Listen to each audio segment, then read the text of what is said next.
শপথ নিলেন সংরক্ষিত নারী আসনের ৪৯ সংসদ সদস্য। রোববার রাত ৯টায় জাতীয় সংসদ ভবনের শপথ কক্ষে তাদের শপথ পড়ান স্পিকার অবসরপ্রাপ্ত মেজর হাফিজ উদ্দিন আহমদ।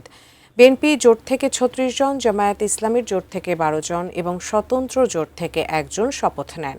সম্রাট আনোয়ারের রিপোর্ট। শপথ নিতে নির্ধারিত সময়ের আগেই জাতীয় সংসদে আসতে শুরু করেন সংরক্ষিত নারী আসনের সদস্যরা। হাসি মুখে সবার শুভেচ্ছাকে সঙ্গী করে সহযোদ্ধাদের নিয়ে একে একে ৪৯ জন সংরক্ষিত নারী আসনের সদস্য সংসদের ভেতরে প্রবেশ করেন।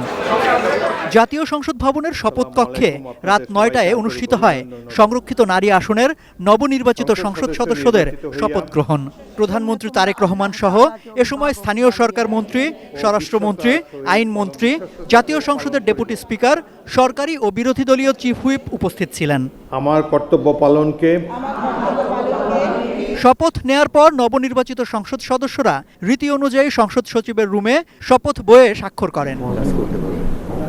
সংরক্ষিত নারী আসন মোট ৫০টি।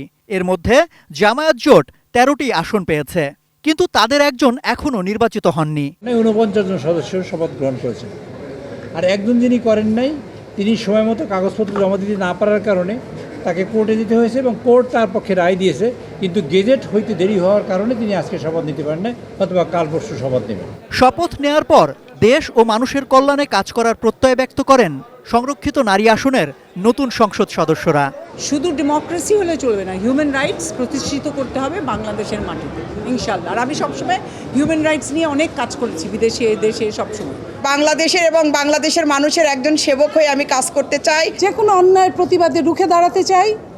যেমন ছিলাম অতীতে, যেমন আছি এবং আগামীতেও ঠিক তেমনই আমি কাজ করতে চাই। একজন ডাক্তার হিসেবে আমি যেমন মানুষের সেবা করেছি, একজন জনপ্রতিনিধি হিসেবেও আমি দেশের মানুষের সেবা করতে চাই। অসহায় নিপীড়িত মানুষের কথাগুলো আমরা সংসদে বলবো এবং যথাযথ আইন প্রণয়নের মাধ্যমে এই সকল সমস্যা সমাধান হবে, এই পথ আমরা সৃষ্টি করব। তরুণদের সাথে এসে হাত মিলিয়েছি বাংলাদেশকে সংস্কারের জন্যই।